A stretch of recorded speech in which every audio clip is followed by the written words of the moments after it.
हे परमपिता परमात्मा, हम अधिक रचनात्मक हो सकें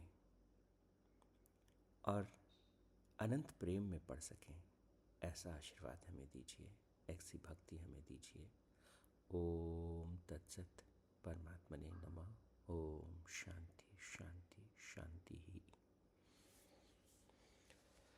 परमपिता परमात्मा का स्मरण करने के बाद अब हम जो बुक कर रहे हैं सेल्फ थ्योरीज, उसी के ऊपर वापस आते हैं। और इस बुक में अब तक हमने fix mindset, growth mindset, entity versus incremental theory, इसके बारे में हमने डिस्कशन कर लिया। और दूसरा performance goals and learning goals के बारे में भी बात कर ली। परफॉर्मेंस गोल्स कौन से होते हैं? जब हम एंड रिजल्ट की बात करते हैं। लर्निंग गोल्स होते हैं जब हम प्रोसेस की बात करते हैं, प्रोसेस में परफेक्शन की बात करते हैं। तो ये बहुत ही कमाल की बात है। जब हम परफॉर्मेंस गोल सेटअप करते हैं तो हम कहते हैं मैं ये हासिल करना चाहता हूँ, और जबकि हम लर्निंग गोल्स की बात करते हैं तो हम उस प्रक्रिया की बात करते हैं, कैसे हासिल होगा, उसमें जो रास्ता है, वो जो प्रोसेस है, उस प्रोसेस को हमको कितना अच्छा बना सकते हैं, उसको हम और अच्छा कैसे बना सकते हैं, और बेहतर कैसे बना सकते हैं। तो this is how it goes. तो अभी हम थोड़ा सा आगे बढ़ रहे हैं। तीसरे कॉन्सेप्ट को इस पुस्तक से हम ले रहे हैं। ये तीसरा कॉन्सेप्ट क्या है? ये है एट्रीब्यूशन रीट्रेनिंग। अब ये एट्रीब्यूशन रीट्रेनिंग क्या है, इसको थोड़ा सा देख लेते हैं। जब हम कोई भी काम करते हैं, परफॉर्मेंस मतलब या कोई भी लक्ष्य के लिए हम जब ट्राई करते हैं, तो फेल्योर जो है वो एक बहुत ही स्वाभाविक सी प्रक्रिया है। असफलता जो है इस पूरे प्रक्रिया में बहुत बहुत बहुत स्वाभाविक है, इजंट इट? तो how we can handle that stuff? कैसे हम कुछ कर रहे हैं और करने की प्रक्रिया में बच्चों को भी होता है, बच्चे बहुत बहुत बार कुछ करना चाहते हैं और उनको एक्सपीरियंस होता है कि भाई ये तो मैं कर ही नहीं पा रहा हूँ, ये तो मुझसे हो ही नहीं रहा है। तो वो जो बच्चों का ये जो एट्रीब्यूशन रिटेनिंग है, एक तरह का ऐसा कहना चाहिए साइकोलॉजिकल टेक्निक है। और इस टेक्निक से हम बच्चों को क्या सिखाते हैं कि भाई उनका जो असफलता के साथ डील करना है, उनका जो सफलता के साथ डील करना है, उसको कैसे जाना चाहिए, उसको हम कैसे उनके माइंडसेट में किस तरह के बदलाव आने चाहिए, उनके मोटिवेशन में किस तरह के इम्प्रूवमेंट आने चाहिए, उनके परफॉर्मेंस में किस तरह का निखार आना चाहिए। तो ये जो एट्रीब्यूशन रीट्रेनिंग है, इसके कुछ एक इम्पॉर्टेंट डायमेंशंस हैं जिनके बारे में हम आज के इस सत्र में थोड़ी सी बात करेंगे, और कैसे कैसे बच्चों में इसको इस्टेब्लिश करने के लिए हम कैसे काम कर सकते हैं, और इसको काम करेंगे तो क्या होगा कि बच्चों का जो मोटिवेशन है दैट विल इंक्रीज, देर जो बच्चों का जो रेजिलियंस है फेलियर के लिए, कि फेल होने के बाद वो जो कितना क्विकली बाउंस बैक करेंगे, उस पर फ़ायदा होगा। कैसे इम्प्रूव करेंगे बच्चे अपनी परफॉर्मेंस को, उसके बारे में उनको क्लैरिटी होगी, एंड डेफिनेटली ग्रोथ माइंडसेट उनका जो है वो डेवलप करेगा। तो इस पूरे कॉन्सेप्ट को, एट्रीब्यूशन रीट्रेनिंग को, अपन आज थोड़ा सा समझने का प्रयास करते हैं। तो इसको थोड़ा इसकी बेसिक थ्योरी क्या है?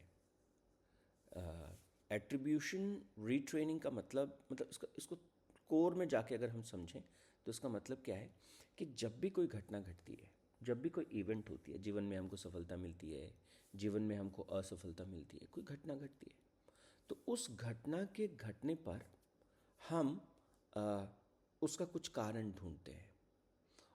हम उसको कहते हैं कि ये ऐसा इसलिए हुआ। तो वो जो हमारा इंटरप्रिटेशन है, और वो उस घटना को जो हमने एक कॉज असाइन किया, this is why this happened. जैसे किसी बच्चे को मैथ्स में कम मार्क्स आए। अब मैथ्स में कम मार्क्स आए तो बच्चा कैसे रिएक्ट कर सकता है? एक तरीका क्या हो सकता है? वो रिएक्ट कर सकता है, मैं मैथ्स में बहुत ख़राब हूँ, मैथ्स मेरे बस की बात नहीं है, इस वजह से मेरे मैथ्स के मार्क्स ख़राब आए, ये उसने उस इवेंट का एक कॉज ढूंढ लिया। अब क्या हुआ, ज़िंदगी भर के लिए उस बच्चे ने मैथ के लिए अपने रास्ते बंद कर दिए। एक कॉज क्या हो सकता है, मेरे मैथ्स में मार्क्स ख़राब आए, लेकिन उसका जो उस घटना का जो इंटरप्रिटेशन है इस बच्चे ने, वो क्या किया, मैं ना थोड़ा सा एग्ज़ाम से पहले मैथ पे फोकस नहीं कर पाया और मेरे कुछ चैप्टर्स थे जिनका मैं रिवीजन नहीं कर पाया। अगली बार मैं बहुत अच्छे से रिवीजन करूँगा और जो प्रॉब्लम्स होंगी उनको टाइम रहते ही मैं टीचर के साथ डिस्कस कर लूँगा। अब क्या हुआ, सेम इवेंट दो बच्चों के जीवन में घटित हुआ, लेकिन उनका जो एट्रीब्यूशन है, उनका जो उसका जो कंक्लूजन उन्होंने ड्रॉ किया, जो कॉज उन्होंने ड्रॉ किया, दैट वाज डिफरेंट। एक तीसरा बच्चा हो सकता है, वो उसके भी मैथ्स में मार्क्स ख़राब आए, और जब उसके भी मैथ्स में मार्क ख़राब आए तो उस बच्चे ने उसको कैसे कनेक्ट किया, उन्होंने कहा मैं तो अनलकी हूँ, मैं तो ना सारे एग्ज़ाम्स में मार्क्स ख़राब आते हैं, ओ भगवान। तो आप समझ रहे होंगे दैट इज़ दैट लाइफ में हम सबके जीवन में बहुत सी सेम सेम घटनाएं घटती हैं, लेकिन घटना घटना एक बात है, लेकिन उस घटना का इंटरप्रिटेशन हम क्या करते हैं, that is very very important. वो जो उसका इंटरप्रिटेशन है उसके ऊपर डिपेंड करेगा कि आगे हम कैसे बढ़ने वाले हैं। अगर हमने इंटरप्रिटेशन गड़बड़ रखा, अगर इंटरप्रिटेशन ये रखा मैं तो मैथ्स में हूँ ही खराब, तो हम किसको किसको प्रमोट कर रहे हैं, इस एट्रीब्यूशन रिट्रेनिंग में हम क्या कर रहे हैं, हम अपने उस कंक्लूजन को, बच्चे जो कंक्लूड करते हैं घटनाओं को, उसको हम ट्रांसफॉर्म करने की कोशिश करते हैं। तो जो बच्चा इस तरह से कंक्लूड कर रहा है कि मैं तो मैथ्स में हूँ ही खराब, वो अपना किस तरह का माइंडसेट बना रहा है, वो फिक्स माइंडसेट बना रहा है। आपको बात समझ में आ गई होगी। और जो बच्चा ये कह रहा है कि कोई बात नहीं इसमें ख़राब आए मार्क्स, कोई बात नहीं, मैं अगले एग्ज़ाम में देख लूँगा, मेरी ये 4 गलतियाँ रही, ये गलतियों को मैं रिपीट करने वाला नहीं हूँ, तो सारी चीज़ें बदल जाएंगी। टिपिकली जब भी कोई घटना घटती है, उस घटना को हम लोग जो है जब एट्रीब्यूशन रिट्रेनिंग की डिटेल में बात करें, थोड़ी डेप्थ में जाके इसको समझने की कोशिश करें, तो 3 तरह से के मतलब कैटेगराइज कर सकते हैं अपन एट्रीब्यूशंस को 3 तरह से।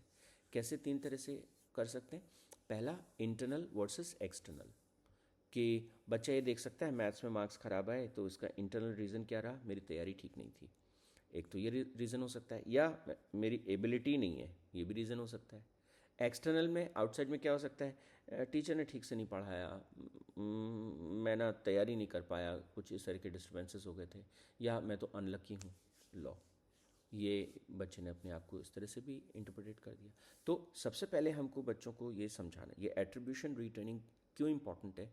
बहुत बार बच्चे जो हैं जीवन में, जो जितने भी डिप्रेशन के केसेस होते हैं, जितने भी सुसाइडल केसेस होते हैं, सब में बच्चे के जो कंक्लूजन्स जो वो ड्रॉ करते हैं घटनाओं से, वो ठीक नहीं होते, वो गड़बड़ होते।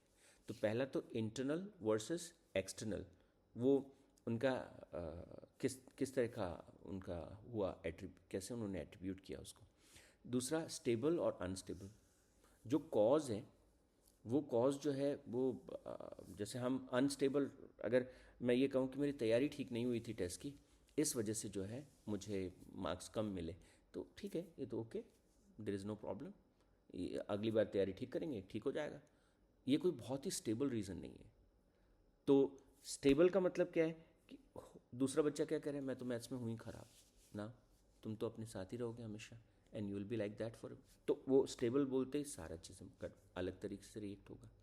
फिर तीसरी बात क्या है, कंट्रोलेबल एंड अनकंट्रोलेबल। अगर किसी ने कहा कि आई एम अनलकी, तो अब मैं अपने अनलक को तो भैया कंट्रोल नहीं कर सकता, that is not in my hand, तो I just victimize myself. Controllable है, अच्छा मुझे ही तैयारी करनी है क्या, मुझे सवाल पूछने हैं, मुझे थोड़ी अच्छा एफर्ट डालना है, oh that's it, not a big deal, I do it. तो this is how we go with it. तो 3 तरह की इसमें एट्रीब्यूशन रिटर्निंग में 3 तरह से हम बच्चों को ट्रेन करते हैं। तीनों चीज़ें हमको ठीक से समझनी चाहिए। मुझे तो लगता है ये सब चीज़ें पेरेंट के साथ साथ ना टीचर्स को, हर एक टीचर को इसकी डीप ट्रेनिंग होनी चाहिए, ताकि वो अपने बच्चों को, स्टूडेंट्स को ठीक से संभाल सके। तो ये हुई पहली बात, जो एट्रीब्यूशन की बेसिक जो बात है वो मैंने आपको बताई। फिर बहुत बार मॉल अडेप्टिव एट्रीब्यूशंस को जब अपन देखते हैं कि बच्चा फेल हुआ तो उसने क्या किया कि सारा का सारा जो है फेल हुआ तो तीन चीज़ें एक साथ आ गई। इंटरनल, मैं दोषी हूँ, मैं किसी लायक नहीं हूँ। स्टेबल, जब मैं किसी लायक नहीं हूँ तो फिर बात ही ख़त्म हो गई। वो स्टेबल भी है और अनकंट्रोलेबल है, मेरे कंट्रोल में भी नहीं है। तो ऐसा जो है स्थिति जो होती है वो फिक्स माइंडसेट को बढ़ाती है और हेल्पलेसनेस आ जाती है, रिड्यूस, बच्चे के जो एफर्ट्स होते हैं वो रिड्यूस हो जाते हैं और डेफिनेटली दिक्कत होगी। और कई बार क्या होता है कि सक्सेस में भी ऐसा होता है एक्सटर्नल फैक्टर्स की वजह से। कई बार लगता है मैं तो लकी हूँ इसलिए ऐसा हो गया, एक्सटर्नल अनस्टेबल। तो ये भी जो है वो जो सेंस ऑफ कंट्रोल है उसको गड़बड़ा देते हैं। तो रिट्रेनिंग क्यों करना चाहते हैं? रिट्रेनिंग इसलिए करना चाहते हैं कि हम शिफ्ट करना चाहते हैं एट्रीब्यूशंस को, कि एट्रीब्यूशंस कंट्रोलेबल हैं, इंटरनल हैं, अनस्टेबल हैं। फिर चीज़ें जो है आसान हो जाएंगी। क्योंकि अगर सफलता के लिए भी हमने मान लिया ना, अरे मैं तो एक सफल इंसान हूँ, मैं तो हमेशा ही सफल रहूँगा, then there is a problem. तो एट्रीब्यूशंस हमेशा कंट्रोलेबल, इंटरनल, अनस्टेबल, ये अगर हम इसको पकड़ लें, सारे एट्रीब्यूशंस में ये तीनों चीज़ें हमको दिख जाएं, तो देन ग्रोथ माइंडसेट, देन उसको लाइफ को ना बेहतर तरीके से आगे बढ़ाया जा सकता है। तो अब क्वेश्चन ये है कि हम एट्रीब्यूशन रिटेनिंग करें कैसे बच्चों की? तो हमको क्या करना पड़ेगा, जब भी बच्चे घटनाओं को देखते हैं हमको उनसे पूछना पड़ेगा कि ऐसा क्यों हुआ, ऐसा ऐसा ख़राब मार्क्स क्यों आए, या ये चीज़ में आपको असफलता मिली तो क्यों मिली, इस चीज़ में आप सफल हुए तो आप वो सफलता आपको क्यों मिली। वो जो हमारा डिस्कशन है, उस डिस्कशन के बेसिस पर हम इसको कंक्लूड कर सकते हैं कि मतलब बच्चे का जो एट्रीब्यूशन है वो कैसा है। और फिर उसकी रीट्रेनिंग के लिए पहली चीज़ उसके रिस्पॉन्सेस को समझें, उसके साथ बात करें। दूसरा, हम उसको फीडबैक दे सकते हैं कि देखो ये नहीं, इसका कारण ये हो सकता है। If next time you focus more on your studies you can definitely improve in any of the area. Modelling भी इसमें एक टेक्निक होती है जहाँ हम बच्चों को जो सक्सेसफुल इंडिविजुअल्स होते हैं उनके उनके बारे में बताते हैं, उनके बारे में उनको समझाते हैं और उनके लाइफ के अप एंड डाउन्स कैसे उन्होंने अपनी लाइफ को किया। तो that could be one more area. और जितना हम बच्चों को एनकरेज करेंगे कंट्रोलेबिलिटी के लिए कि देखो तुम अपने जीवन के करीब करीब हर क्षेत्र पर तुम्हारा नियंत्रण है, कंट्रोल है, और उसको अगर हम हाईलाइट करेंगे तो धीरे धीरे धीरे धीरे बच्चे जो हैं पॉजिटिविटी की तरफ आने लगते हैं। तो ये आज के इस सत्र में थोड़ा सा मैंने पकड़ने की कोशिश की एक ख़ास कॉन्सेप्ट को, एट्रीब्यूशन रीट्रेनिंग को, और बच्चों के साथ ये क्यों इम्पोर्टेंट है, कैसे इसका एक महत्वपूर्ण जीवन में रोल है। आई होप आप सबके मन में अगर इससे रिलेटेड कोई क्वेश्चन आया हो तो definitely we can take it. कल हम एक नया जो टॉपिक है उसको डिस्कस करेंगे, कंटिजेंट सेल्फ वर्थ, और ये भी एक इम्पॉर्टेंट कॉन्सेप्ट है इस बुक का। तो कल हम उसके बारे में बात करेंगे। चलिए, 3 कॉन्सेप्ट अभी और मैंने चुने हैं इस किताब से जिनके बारे में अपने को बात करनी। आज के लिए इतना ही। ओम तत्सत, परमात्मने नमः। ओम शांति शांति शांति ही।